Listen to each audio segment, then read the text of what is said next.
Hello and welcome to Useful Idiots Monday Morning, where we react to the Sunday morning news shows that we watch so that you don't have to. I'm one of your hosts, Katie Halper.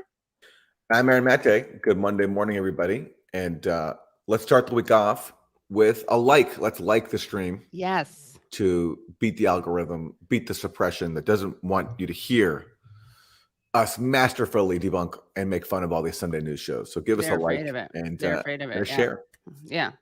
Yeah. Guys, 145, 247 are here. All of you should be liking this. So, and also please do make sure that you come to our call-in right after. The link is in the description. That's where we get to take your calls, your questions, your comments. Also, please do subscribe, usefulidiots.substack.com or usefulidiots.locals.com. We have a great extended interview. Wow, is it good this week? We had on Lee Fong, and he talks about Mehdi Mattgate. He talks about the fight that's actually a substantive fight, though you can't tell from the Mehdi Hassan clip, but the real debate between Matt and Mehdi, and he reveals some very interesting stuff about Mehdi Hassan, who, in addition to being not so honest in his attacks on Matt Taibbi, and we now know that those attacks have led to at least one threatening letter from a member of Congress saying that she was basically threatening to arrest Matt Taibbi for perjury. Although, as we go through in this episode, in this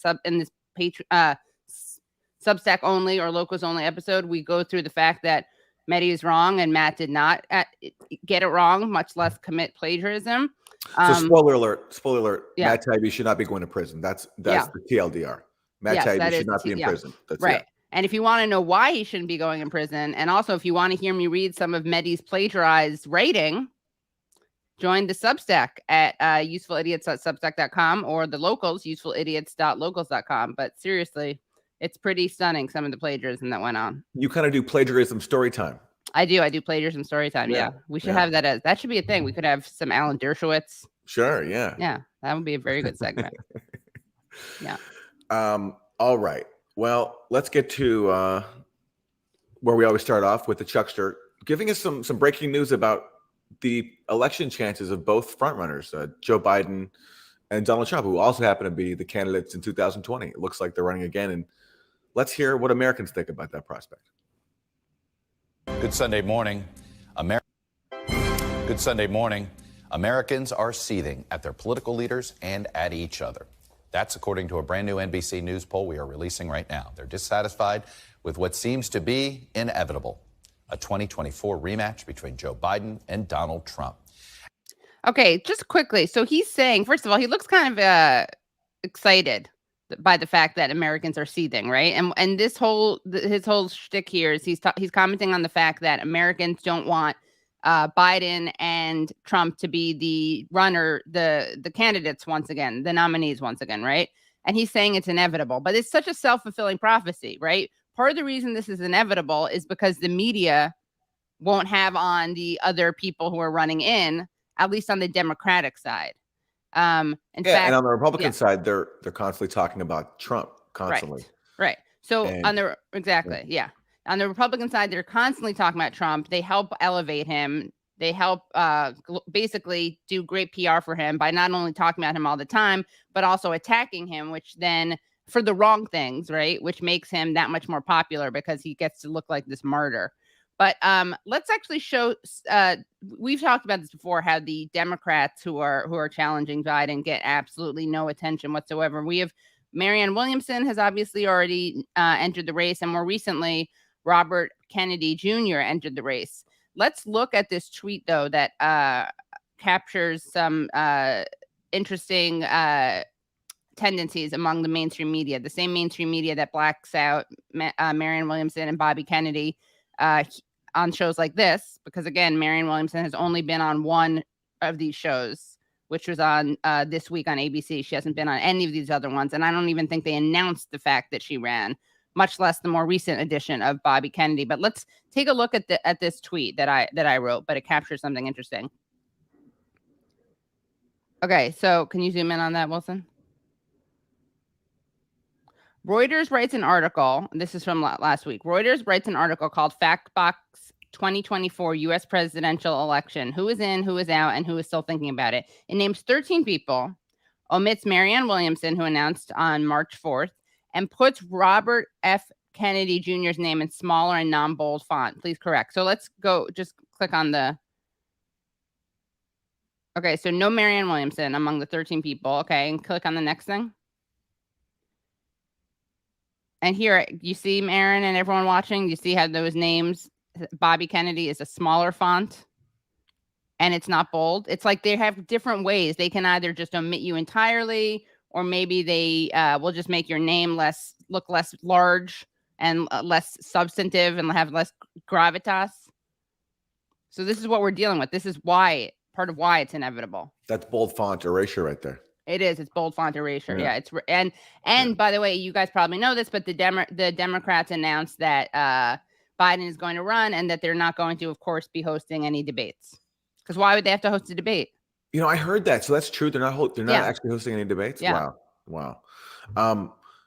What's funny too about that screenshot is they gave Mike Pompeo a bold font, but he's not even running anymore. He after much prayer, God apparently told him, "Sorry, Mike, we don't want you to run," so he's not running. Maybe they're trying to nudge him into it. Yeah, I mean that's the thing, is that it's anyone who's running or thinking about it, which makes, now they did add Marianne, they did put her in later on, but it makes the fact that they're putting in thinking about it.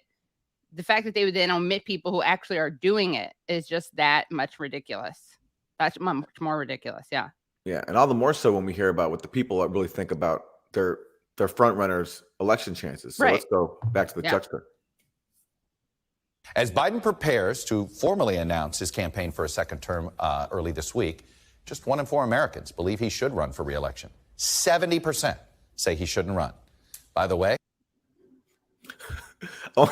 that's really overwhelming. I wonder when's the last time this happened, when 70% of voters thought the president should not run for re-election. That seems pretty unprecedented to me. That is a really, really sad moment. Well, look at it's such a great contrast with their shit-eating grins.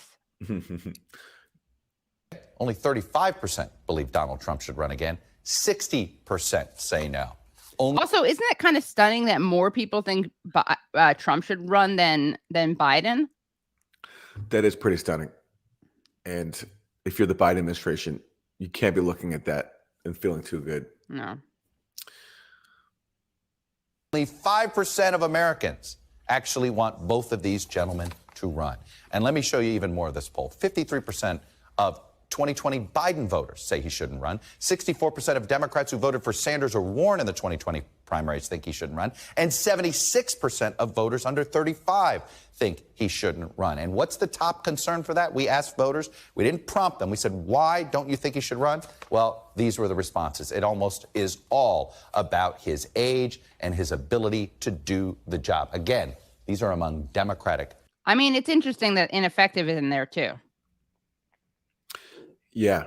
So it's not just age, but I mean, obviously age is the overwhelming word from this word cloud, which is kind of like not the most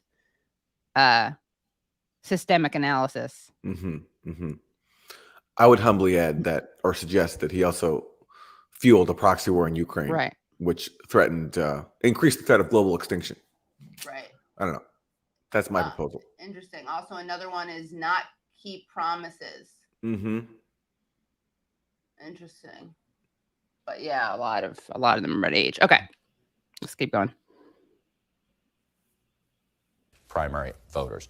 Overall, the president's job rating is not in a good place when you're seeking re-election, sitting at just 41%, driven by the 58% of Americans who disapprove of how he is handling the economy right now. Just 30% of independents approve of the job Biden is doing overall. But America is back. America is back. That's what he promised. He delivered. Right. America is back. America's back to hating Joe Biden. That's what he delivered. But as Biden is fond of saying, he is not to be judged by the almighty, but judge him by the alternative. And guess what? The alternative is even more unpopular among the American public. Let me show you here. Here's the feelings about Donald Trump. Just 1 in 3 Americans have positive feelings about him. A majority have negative feelings, sitting at 53%. Among voters overall, a majority believe that the charges in New York are serious enough because he should be held to the same standard as anyone else. I do like that line, like, don't judge me by the almighty, judge me by the alternative. Yeah. And people should be allowed to use that in regular life. Like, I agree. at your job or in your relationship or wherever else. Like, hey, don't judge me based on my behavior. Judge me by the alternative. Right. I agree. Like if someone's busted, like, yeah. So basically, as long as you're not Trump. Exactly.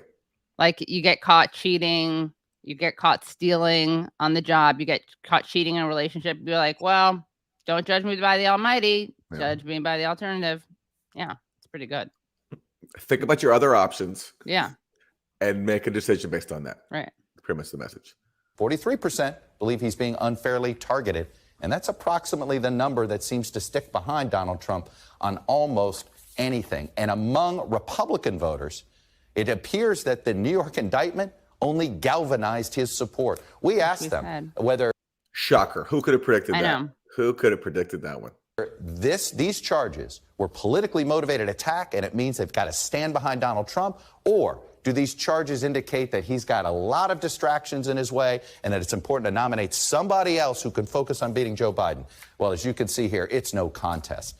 Nearly 70% believe they've got to rally around Donald Trump right now because of these indictments. Only 1 in 4 Republican voters believe it is time to move on. And that translates into the Republican primary matchup here. Donald Trump with 46%. Now, look, Ron DeSantis, that's a healthy number for somebody that's never run for president before. It's about the same spot that Barack Obama started in against Hillary Clinton back in 2007. And when you combine first and second choice here, you see that Trump and DeSantis could very well end up in a neck-and-neck race here. But that's the point. Donald Trump seems to be as strong, if not stronger, with the groups that matter the most when it comes to winning a Republican primary. Now, there's one more major takeaway from this poll. As the Supreme Court keeps the abortion pill mifepristone available for now, putting a stay on the Texas ruling, which revoked FDA approval for the drug, abortion is energizing voters. Nearly 60%, as you can see here, of voters want abortion access to remain legal. And among, ready for this, among the 43% who told us that abortion is the single issue that drives them to the polls, they believe it should be legal by a 65-34% margin. This is another sign that the energy is on the Democratic side of this issue after Dobbs. When Roe v. Wade was law of the land, single-issue abortion voters almost universally leaned Republican. 2024 Republican hopefuls met in their first Iowa cattle call last night, courting the caucus's most important demographic, religious voters. Donald Trump didn't appear at the event. He sent a video claiming credit for the Supreme Court justices he appointed, while his former vice president took Donald Trump on the issue of abortion. I face down vile attacks to confirm our 3 great Supreme Court justices, Neil Gorsuch, Brett Kavanaugh, and Amy Coney Barrett. I do think it's more likely that this issue is resolved at the state level, but I don't agree with the former president who says this is a states-only issue. Shots fired. Shots fired. Shots fired, big time. Yeah. So what's happening? That's an important update, which is that the Supreme Court has ruled that it's going to look at the case against the FDA, but as of now, it's still medical abortion is still the law of the land. So you can order it, you can use it. We talked about this before. We'll be talking about it again. But what's funny is watching Trump talk about this, and there is a bit of debate over whether people who are anti-abortion want it to be a states-only issue, as people like Trump does, versus people like Pence, and we'll see later on in this show. People like Lindsey Graham are a little bi-curious on this issue, but some people are like, it should be a states' rights issue. That's how we're going to undo Roe v. Wade. Other people, that's not enough. They want the law of the land to be that you cannot have an abortion. They want some kind of federal law about it. Pence is in that category. But what's really funny is that Trump doesn't care about abortion. He's not anti-abortion. He just did that for political reasons. I mean, he's not ideological. He couldn't care less, honestly. So it's funny watching him pretend to be an evangelical. Do you think there should be a theme song for states' rights? I mean, it's such a common mantra. They need like an anthem for themselves for the states' rights. Well, what just came into my head, I don't know why. States' rights, kick off your Sunday shoes. I don't know why. The Footloose song, it doesn't really rhyme or work, but I just wanted to share with you my process. But yeah, like you're workshopping some ideas. Yeah, I like it. I like it. I like it. Well, get to work, everybody. Let's come up with a states' rights theme song. of course, states' rights is such a meaningless term because those who advocate it constantly contradict themselves Right. whenever the states don't vote or rule the way they want. Exactly. Yeah. And But by it's the way, catchy. States' yeah, rights. states' rights. Yeah, states' rights. Someone wrote Katie is so hip. Yeah. That's my takeaway too from my your choice, reference. right? Yeah, I know. Yeah. Alrighty. Well, let's get to more on the abortion issue. Lindsey Graham, abortion expert. We all turn to Lindsey Graham, of course, for abortion insight. Here he is speaking to CNN's Donna Bash. I think it's To the fight over abortion. Let's turn to the fight over abortion rights, Senator. You've been a leader on this issue. Just before the midterm elections, you proposed legislation to ban abortion nationwide after 15 weeks, with some exceptions. On Friday, the Supreme Court ruled that mifepristone will continue to be accessible to Americans. Did the court get that right? Yeah, I think what the court's going to do is send it back for a little more evaluation. But the issue was the drug lawfully approved? Did the FDA follow its own procedures? Chemical abortion safe? So those issues will be decided by the court. The idea of mailing the drug, sending the drug through the mail, runs into a statute called the Comstock Act. The Supreme Court will sort all this out here in the coming months, and I'll live with whatever decision they make. Well, you mentioned the Comstock Act, which I should tell our viewers bans every article, instrument, and substance, drug, or medicine, things that are used for abortion, from being in the mail. It's a very old statute on the books. Do you believe that the Supreme Court should use that as a way to ban this abortion pill? Well, I think it's a law on the books, and it was placed there for a reason. But sending the abortion drug through the mail is a big change in how it is provided. In 2000, when it was first approved, you had to have 4 visits to the doctor. In 2021, the Biden administration said you don't have to even consult a physician anymore and send it through the mail. Is that safe? Has the FDA gone too far? Have they used the procedures in place to make such a dramatic change? That's what the court will decide. Again, it's safe enough that they couldn't even find a single person with legal standing to bring this case. Like, usually when you bring a case, someone is an offended party, and they couldn't even find one person who was that. It was just some political, like, activist organization, and they found some doctors, but no doctors who had actually had anything happen to them, which is something that makes this case so weird and weak legally. Yeah, but Katie, just as recently as 1873, we all remember 1873. It was a good time. Yeah. It wasn't that long ago. Some judge passed a law saying you can't mail obscene material.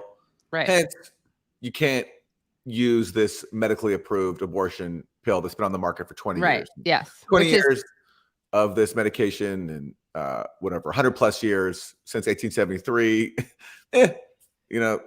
It's pretty similar. We have 2 dueling imperatives here. It's hard to know which side's right. Yeah. Also, did you see?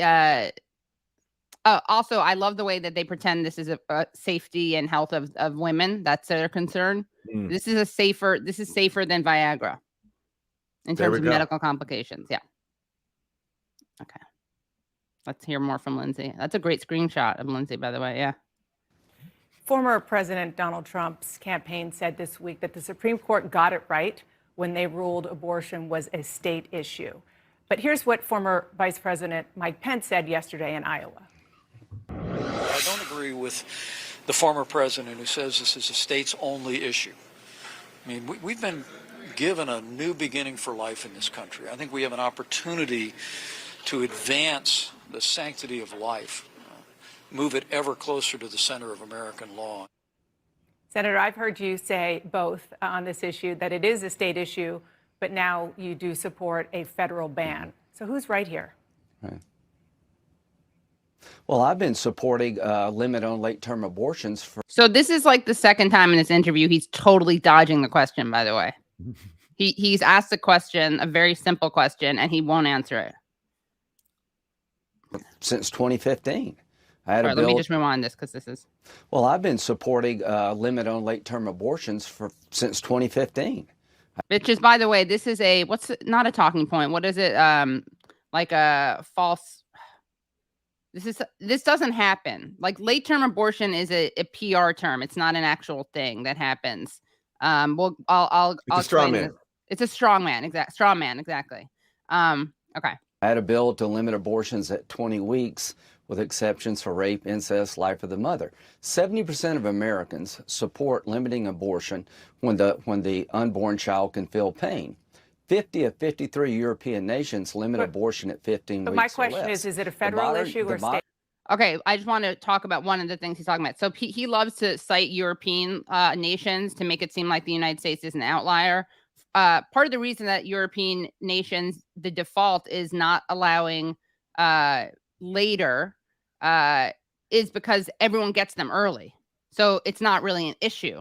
It's not that they don't allow them. It's that it's like not the custom to do it later because everyone has healthcare there, and that healthcare includes abortion because abortion is healthcare. Now, if you need it later on, you can get it. You just have to have some medical permission. But there are a lot fewer obstacles in Europe than there are here. So that's a misleading comparison that he makes. But let's go back to this. Yeah, it's a human rights issue. Hold on, let me rewind. Let's watch again how he avoids the question. My question is it a federal issue or state? Federal or state? Yeah, it's a human rights issue. Does it really matter where you're conceived? At 15 weeks, you have a developed heart and lungs, and to dismember a child at 15 weeks is a painful experience. It's barbaric. It's out of line with the rest of the civilized world. Only North Korea and China allow abortion on demand up to the moment of birth, except the Democratic Party. What the Democratic Party proposes on abortion is barbaric. Abortion up to the moment of birth, taxpayer funded. I think is barbaric. I welcome this debate. I think the Republican Party will be in good standing to oppose late-term abortion like most of the civilized world. But it's not the issue. We're talking about this medication. Yeah, right, exactly. But he wants to shift it to this conversation because people are disgusted by this thing, which never happens, which is like an abortion a minute before birth. Yeah, and metapristone is 2 months, right? Yeah. Yeah. It's much earlier. Yeah. Yeah. I would love to see the reaction among these Republicans if a state like banned Viagra. Yeah, I know. We should. Yeah. Like, the Senate's still mostly elderly white men, right? So they would become radical activists in a second. They'd be like calling to burn down the courthouse. Right. Exactly. My body, my choice. My body, my choice. Yeah. Oh yeah. This is an infringement on freedom. They would abandon states' rights in a minute. Yeah. Let's hear it. But that's just the beginning because this gets even spicier. Roe went up to viability, but I just want to button this up. No, quit covering for these guys. No. Your media, you keep covering for these guys. They introduced legislation that allowed abortion on demand with taxpayer-funded you paying for it, the taxpayer, up to the moment of birth. That was their position in Washington. That's the law they want to pass, and nobody in your business will talk about it. It's barbaric. Senator, he's really I'm not pissed covering off for anybody, and you know that. And when I have Democrats on, and I've had Democrats on, report the facts. I have asked all of them about their position on where they believe this issue should be. My question for you, sir, is about President Trump, who you've endorsed to be president again. Is he right in saying that this issue should be a state's issue? He said yesterday, I think at his speech in Iowa, that he opposes late-term abortion. Here's what I believe. Oh my God, what's wrong with him? Anybody running for president who has a snowball's chance in hell in the 2024 primary is going to be with me, the American people, and all of Europe saying late-term abortions should be off the table. 70% of the people oppose late-term abortions. I am confident over time that's where our nominee will be. I am confident that no Democrat will answer the question of when do you draw a line. They never get challenged. And I welcome this debate. I welcome this debate. Should we be like China and North Korea, or should we be like Europe when it comes to late-term abortion? Okay, they do get challenged. Okay, props, Lindsey, for the message discipline. Not even like attempting to answer the question. This is kind of a masterclass in how to evade a question and how to pivot. He's done some good media training, although I don't think he totally succeeded. It's pretty impressive. He really stayed on message throughout that entire clip. Yeah. He didn't cave once. Just once. Late term. Late term, yeah. Yeah. That's how to do it. All right. Well, Amy Klobuchar. Yeah. Let's hear instead. Fire back. Yeah. Let's hear what I'm not a huge fan of this person. Do love her joke about hair, but and Trump's hair, but let's hear what she had to say.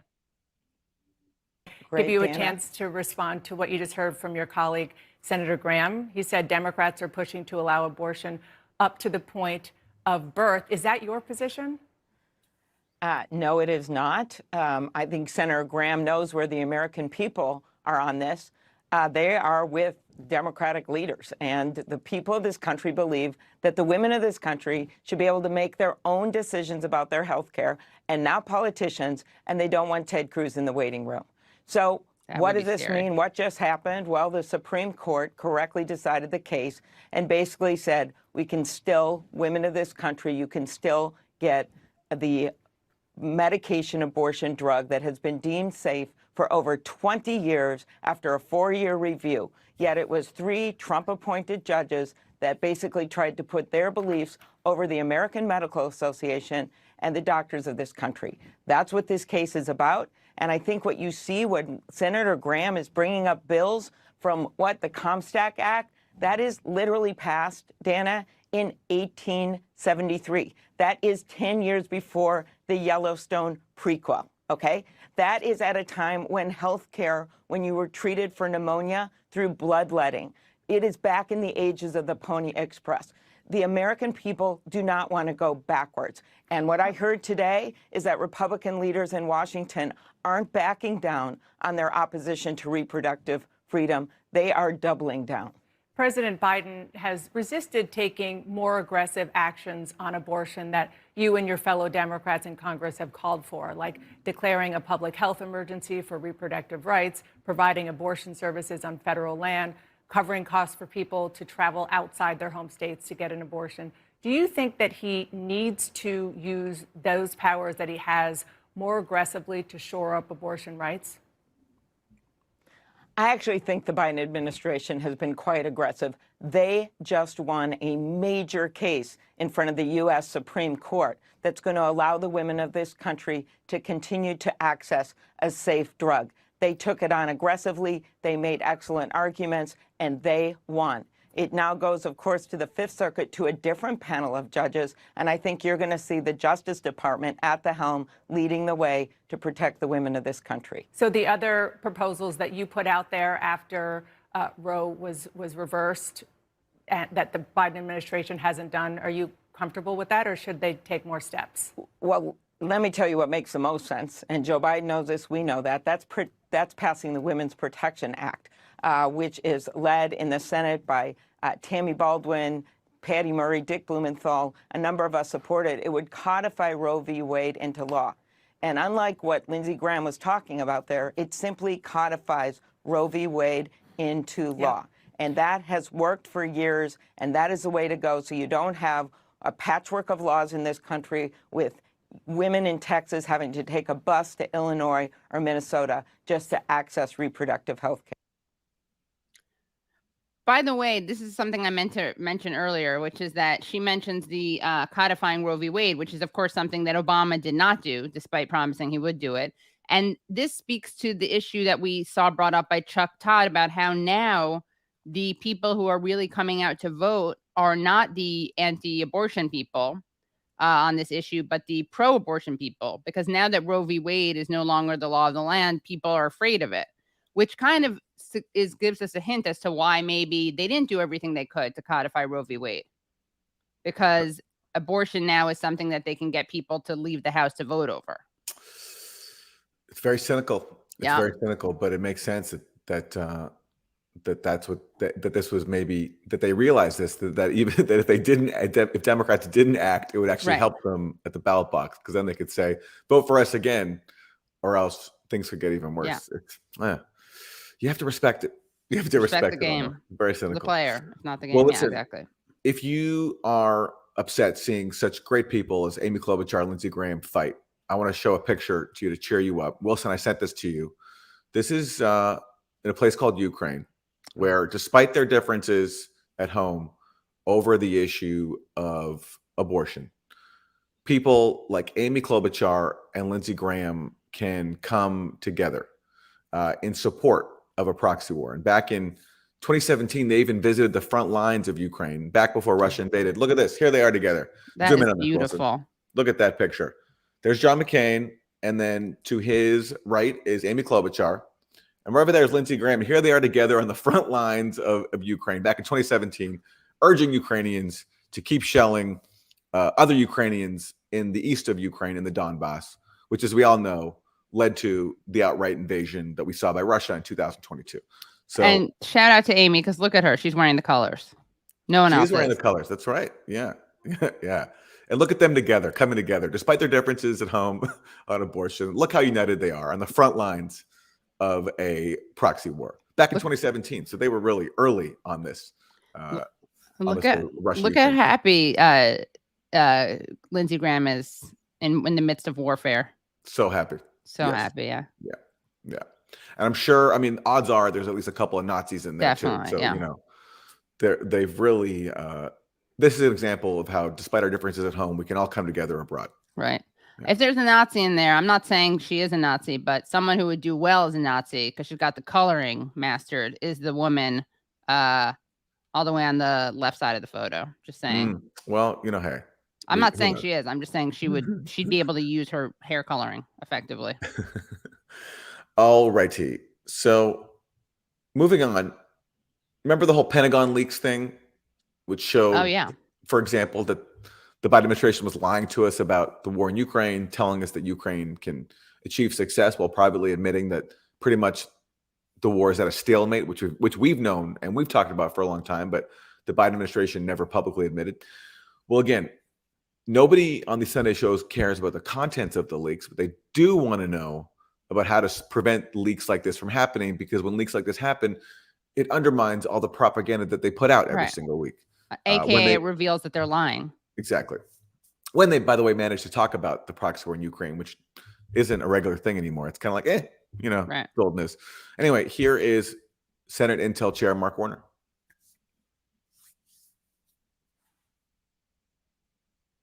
Invasion put in place. And let's talk about those intelligence documents. It's been going on for several weeks, but it seems to get worse and worse. More documents leak. The Pentagon apparently unaware that they were leaked many, many, many months ago. When you look at this, who should you point the finger at? Well, first of all, Martha, this is a problem that we shouldn't be totally surprised at. We've known for a long time we way overclassify documents. Matter of fact, the default position is always to classify, number one. Number two, we don't have a single entity in charge. So in many cases, what may be classified within the intelligence community may be different types of documents than the DoD. The third thing is, once we get to that highest level of classification, we maybe have too many folks taking a look at them. Over 4 million people with clearances. So let's classify less. A computer technician. Well, a computer technician, if this had been at another entity, another agency like the NSA, where unfortunately we've had leaks in the past, there would have been internal controls that would have said, you just can't copy that many documents. We need to make sure we've got similar internal controls across the whole system. I believe we need somebody fully in charge of the classification process. And I believe for those most classified documents, there ought to be a smaller universe. And this individual, which literally was just an IT tech, there's no reason that person should be able to see the full document. You may have to see the header, but the actual contents, there's ways to make this safer. We've known this has been a problem. We actually have to have, I believe, Congress intervene, and we have to do a better job. And frankly, this individual, I think, clearly, if it's proven to be the case that he was the leaker, he needs to be prosecuted to the full extent of the law. Are you satisfied with what you have heard from the administration? I know in the very early days, the Pentagon was saying, look, we have safety things in place, so this can't happen. Clearly, that did not work. So are you satisfied with what you have already heard in your I think this is still an evolving case. The one thing that we've got to do a better job on, and I've been a big advocate of security clearance reform. We can't go to the other end of the spectrum where somebody has to wait a year or two before they get a security clearance if they want to go work for something like the CIA. But when we say we're going to do security clearance reform, we then have to put in place something called continuous vetting. So you are vetted along the way on an ongoing basis. But it really raises really hard questions. You know, should that vetting mean, of course, you should be able to look at your public Facebook postings. But when we're talking about something that's a private chat room with the so-called Discord site, that raises a whole series of other questions. I don't think we sorted through Pause. And very quickly, if Pause, you will, Wilson. Sorry. This is a good example of how, because the media refuses to do its job and cover the contents of the leaks, they descend into such boring topics. So because they won't talk about what the leaks actually show, which undermines so much of the propaganda they've pushed about the proxy war in Ukraine, they have to talk about things like security clearance reform. It's like snitch journalism becomes nerd journalism because like now Mark Warner's talking about, it's like we need to have classification, increased classification markings at the margins. It's all doc talk. And it's all about how to prevent leaks from happening rather than the content of the leak. So this is a good case where because the media won't actually do its job as challenging power, then they have to descend into like, you know, like systems management coverage and just talk about classification reform and how to print things out. It's just, you know, it's very funny.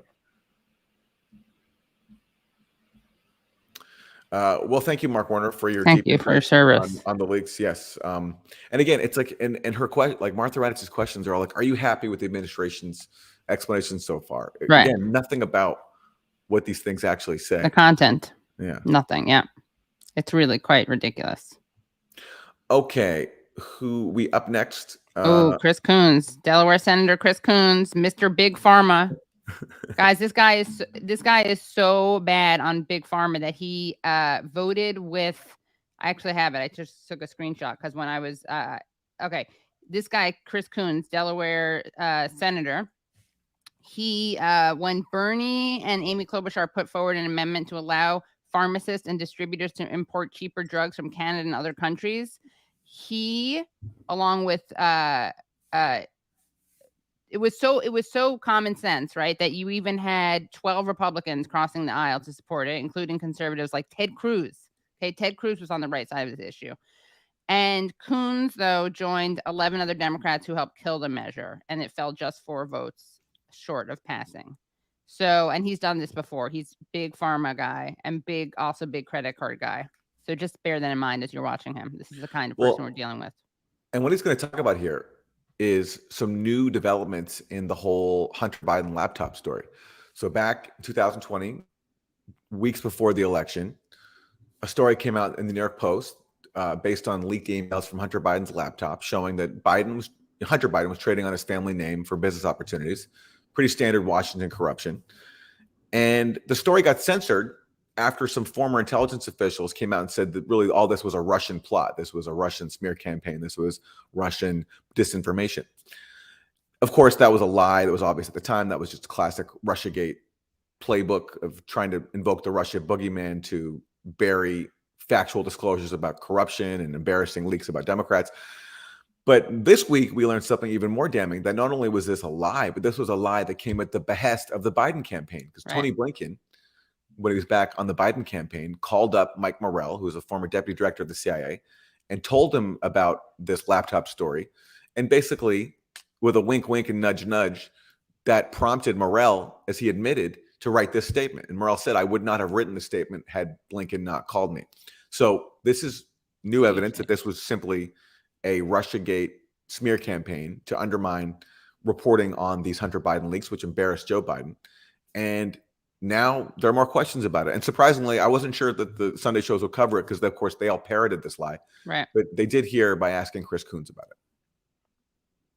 For a surrogate back in 2020 for the Biden campaign.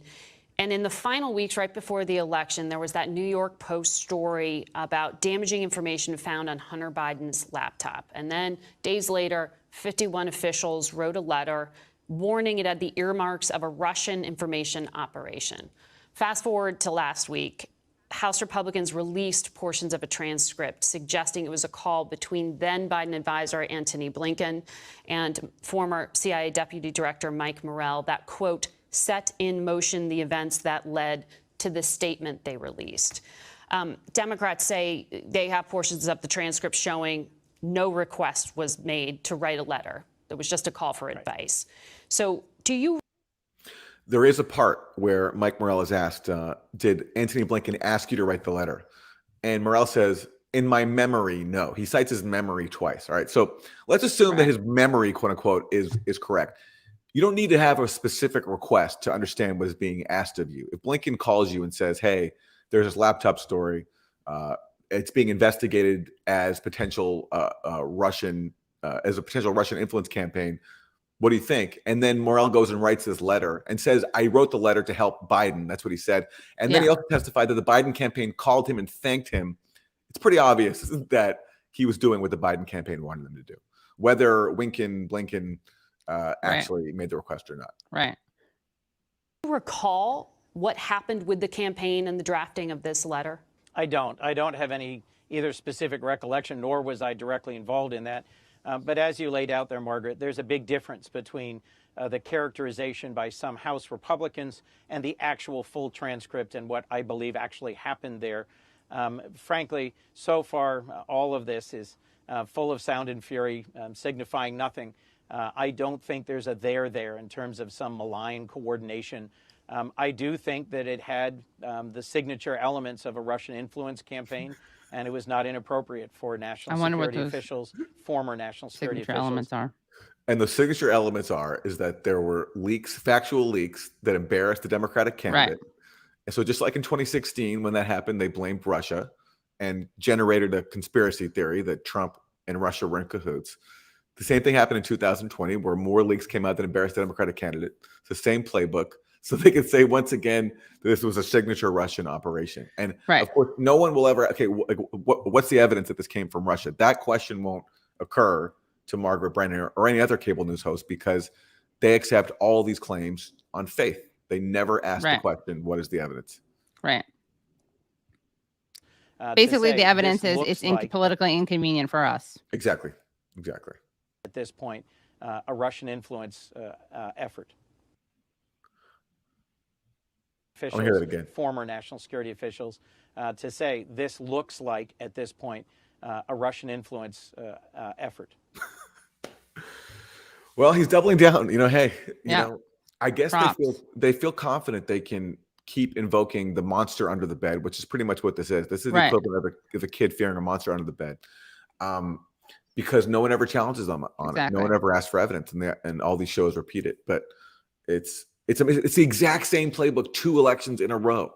Hillary did the exact same playbook, right? Yeah. It really is pretty stunning, and it's kind of like the emperor's new clothes. Like no one will ask about it, but if anyone ever actually did, it would all be exposed as this big charade. And and this ties in with what we covered last week on Useful Idiot's main episode when we interviewed Lee Fong. I mean, this speaks to the importance of the Twitter files reporting that Matt Taibbi did, where he showed that again inside Twitter there was serious pressure on them to censor.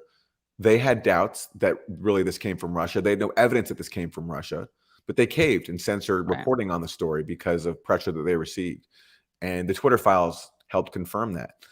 And amazingly, people still try to, I guess, or at least not answer the question. People criticize it like the Twitter files. I never see them answer the question, was this reporting in the public interest? Right. And if you're going to say no, then you're going to say that you don't think disclosures showing that there was pressure on a social media giant to censor factual reporting on a major presidential candidate, you're going to say that's not in the public interest, then you're just a partisan hack. And this story newly confirms that, because in this case, that false claim that this came from Russia came directly from the Biden campaign.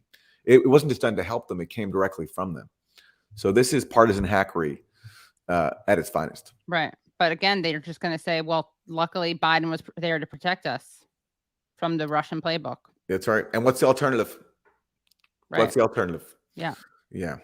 And if you want to see someone also make this case, again, if you go to usefulidiots.substack.com or usefulidiots.locals.com, Jacob Siegel explains this also very eloquently. That's right. That was a good during our interview with him. Yeah. All right. Well, we were inspired earlier by that picture of 2 foes on the issue of abortion, coming together for the proxy war in Ukraine, Amy Klobuchar and Lindsey Graham visiting the front lines of the war back in 2017. Well, here's another case where war brings both parties together, and this time in Taiwan. Yes. Their own judgment is about their independence. We are not moving, we're not encouraging their being independent. We're not, that's their decision. But would U.S. forces defend the island? Yes, if in fact there was an unprecedented attack. So unlike Ukraine, to be clear, sir, U.S. forces, U.S. men and women would defend Taiwan in the event of a Chinese invasion. Yes. President Biden last fall saying for the first time that if I love that clip because it's like he's answering the most serious question possible. Like, would you go to war against another country that also has nuclear weapons? And he answers it in the most like sheepish, confused. He sounds confused. Right. And he sounds like, yes. Like, yeah. It's not the kind of tone of voice you want to use when you're speaking about going to war with any country, let alone a nuclear power. Yes. Yes. I know that was a little unceremonial. And then, of course, classic Biden, his aides had to walk that back. Right. Because it's not official U.S. policy. At least it's not stated U.S. policy to go to war with China over Taiwan, even though it's de facto U.S. policy. So he was just being honest. But I guess his confusion came from the fact he couldn't remember at the time whether he was allowed to be honest. Right, exactly. About that question or not. So he was just like, yeah. Like, what are we saying? Yeah, what are we saying on that again? Yeah. China invades Taiwan, the U.S. would send troops to defend it. It's an invasion many experts predict could happen in this decade.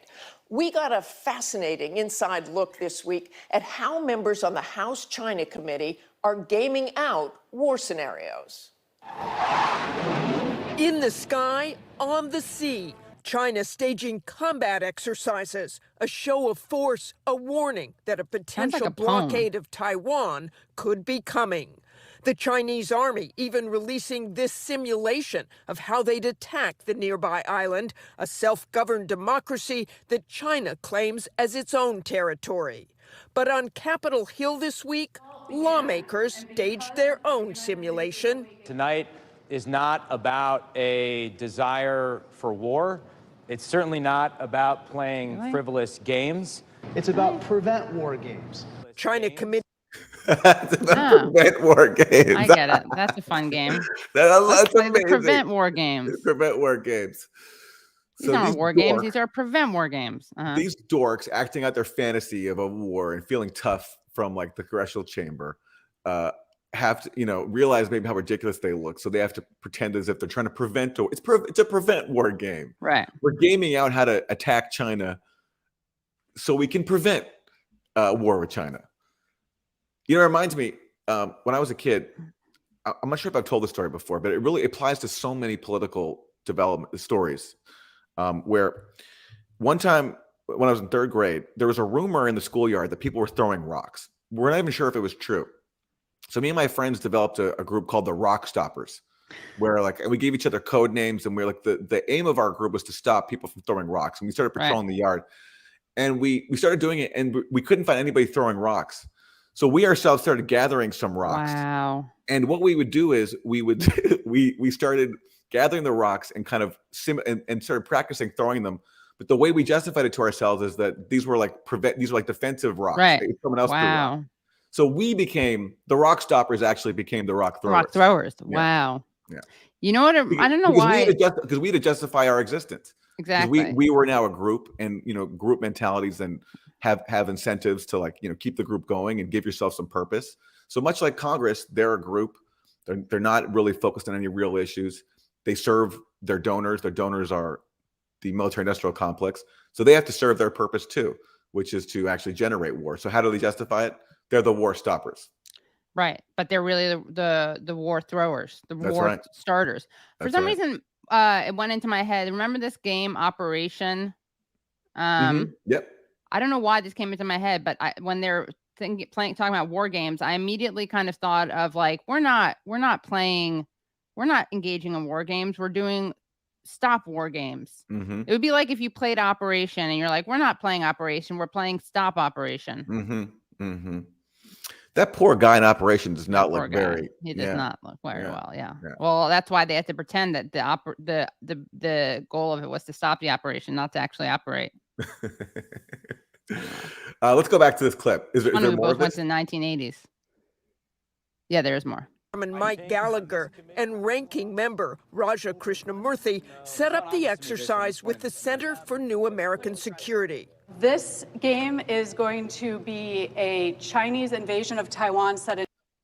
The Center for New American Security. It's a classic, weapons industry funded think tank, very close with the Democratic Party, especially. But it is bipartisan, and they've done these war games before. Remember, like we played a clip from Meet the Press of a war game with China. Yeah. I believe that was CNAS as well, and Center for New American Security. And this is what they do. This is what they do. It's grown babies simulating war. That's what this is. Acting out their fantasies of a war. Pretending they're not. Yeah, all to serve their donors. It's a game indeed. In 2027. What exactly do we know right now about their mobilization effort? Members from both sides of the aisle coming together, politics set aside. There's Virginia Republican. Isn't that beautiful? Isn't that doesn't that bring a tear coming together? Putting politics aside to simulate a war with China. It's just so touching. It's moving. Wow. I'm so moved. I just knocked over my microphone. you got so emotional Whitman about it. And Massachusetts Democrat Jake Auchincloss, the members taking on the role of advisors to the president. What have we communicated to expats and students who are in China right now? This is part of what you get to decide. That's Stacey Pettijohn, a senior fellow from CNAS, acting as the game master. The chairman of the Joint Chiefs can't pick up the phone and talk to his PLA counterpart. Correct. Unfortunately, General Holmes is cut off. Retired General Mike Holmes is playing the role of chairman of the Joint Chiefs, laying out to members what military options there are. The biggest benefit from fighting from a distance is that you preserve and protect your forces. But diplomatic and economic Look how much options fun are they're on the having. table as well. Wow. See, That makes it not real. This is what children do. I mean, when children do this, it's fair. They're using their imaginations. They're simulating something. They're, pretending to be involved in a global war. Fine. This is what. But these people have not left childhood, so they still want to play act and play with board games there and pretend as if they're generals and fighters and commanders, except they're elected representatives who are elected to work on the policies of their constituents. In the interest of their constituents. Instead, they're acting out a war. Scary. And there's Ro Khanna. There's former East Lydiates guest Ro Khanna right there. Yeah, he does look kind of bored though. Our allies agreed to I like what she looks like. She's at an auction. with us as a precursor. Look how bored the guy in front of her looks. Has there been any activity at the United Nations yet? After debating how admire the that U.S. guy's should react, sideburns, lawmakers mutton chops. took a vote announcing their move. We will be standing with our friends in Taiwan. We have forces in the region that are pre-positioned. We're surging forces in the region. We are also prepared to impose maximum economic pressure in the event of an invasion, including sanctions against most major Chinese banks, including kicking China. Look at the graphics. So the ABC News team felt compelled to make graphics. Sanctions against banks. Yeah. Kickoffs. Wow. I know. It's like they're making an infomercial. Yeah. Yeah. As if we're supposed to be excited by saying this. Wow, sanctions against banks. But wait a second. I thought this was a prevent war game. Right. It doesn't sound like they want to prevent a war no, here. No, it doesn't. It's prevent war by practice war. Yeah. Surging U.S. forces. That doesn't sound like he's preventing a war. Right. Off the SWIFT system. But wait a minute. Chinese authorities, played by CNAS staffers, quickly counter, surging troops, forcing a communications blackout in Taiwan, and banning exports of electronic goods to the U.S. So that means we are going after companies like Apple, Dell, HP. You want a new iPhone? Guess what? You're not going to get it. Lots OMG. of questions, really good lots acting. of lessons. Really committed. It was remarkable to see all of you there working together. It's not a view we often get. We see you in hearings, we see you on TV, but This is a group that is really working together. We're trying to. And again, ultimately, we're hoping to generate creative ideas that can pass this Congress for what we can do to enhance deterrence. So our hope is by doing something different, we generate more member engagement and more member ideas. There's obviously lessons learned from Ukraine. Yeah, look, he sounds like he's like jamming in a band. Like, we're trying to like explore some different styles and try some new creative directions and see what we come up with. Come up with cross-pollinate. Maybe we can have it just like a low grade proxy war, not a full on war. Right. Who knows? Yeah. And again, Martha is just touched by the bipartisan unity here. I know, she can't so believe moving. it. Yeah. One of them was the U.S. intelligence certainly believed Russia would be moving in. Yeah. But really off the mark in terms of the power of Russia and the power of the troops. Do you trust the intelligence on this one, Congressman? I trust the intelligence community and their assessment right now. I think you have to just prepare for the worst and hope for the best. I think that's just the way that we have to approach this scenario. And that is what they are doing. And we love it. I love If it. you elected these people, did you elect them to go simulate a war with China? Did any of their constituents think that like this is what they want their Congress member to do? Is go act like children and simulate a war? And of course, China sees stuff like this. What do you think China's reaction is going to be? Right. I'm sure they feel really represented by those play actors. I mean, this is why there was just a headline saying that like global military spending is at an all-time high. And obviously the war in Ukraine is a major factor, but it's also things like this. Like when China sees members of Congress from both parties coming together to simulate war, what do you think their reaction is going to be? They're going to logically conclude that the U.S. is serious about having a war one day, and they're going to act accordingly. I love the idea. It's like, there's so much gridlock in Washington. There's so much partisan rancor. It's so beautiful to see people coming together to play war games. It really is. They should do Dungeons and Dragons. Yeah. That would be more productive. What do you think, Kate? Should we leave it there or should we play a few more clips? Let's give him one more clip. Okay. Well, let's see which one let me see. Where are we now? Well, you definitely the AOC clip. Okay. Well, AOC was on Inside with Jen Psaki. Jen Psaki is the recently departed White House press secretary, now having a show on MSNBC. It's a logical landing point for her. And wait, how are we at likes, by the way? I'm sorry. I just have to. How are we at likes, Wilson? Because we're giving you another clip. And then you can redo that intro, which is likes. I'm seeing 989, close to 1K. Get to 1K. That's not even half. I don't understand. How nice. We're so nice to you. We watched these clips for you. Aaron did a great job with that China stuff. Shared personal reflections, brought childhood memories into it. Had a great comparison to jamming. And we're about to show you another one. So I don't know what to do to train you. I try to not take away time from the show to make you do it. But where are we now? We just got to 1K. I think it was because everyone's so excited about the Psaki AOC duo. Maybe. They know that we're nice when we get the likes and we give what everybody wants, the greatest duo. Yeah. All right, here we go. Media organizations or social media? No, that's fine. So here's this AOC. This is basically AOC calling for censorship. That's pretty much it. Spoiler alert. Okay. And do you think media organizations or social media platforms should be accountable for the role for being platforms for incitement? I believe that when it comes to broadcast television, like Fox News, these are subject to federal law, federal regulation in terms of what's allowed on air and what isn't. And when you look at what Tucker Carlson and some of these other folks on Fox do, it is very, very clearly incitement of violence. Very clearly incitement of violence. And that is the line that I think we have to be willing to contend with. So what I hear from her is she's basically calling for censoring Fox News for them being deplatformed. And look, I understand why she has a particular grievance with Tucker Carlson, because when Tucker Carlson talks about her, from what I've heard, he is really nasty. There's a nasty tone to the way he talks about AOC and the squad. Ilhan Omar too, you know. But she's calling for censorship here, basically. And on the same basis of incitement and spreading misinformation, you could say the exact same thing, obviously, about MSNBC and CNN.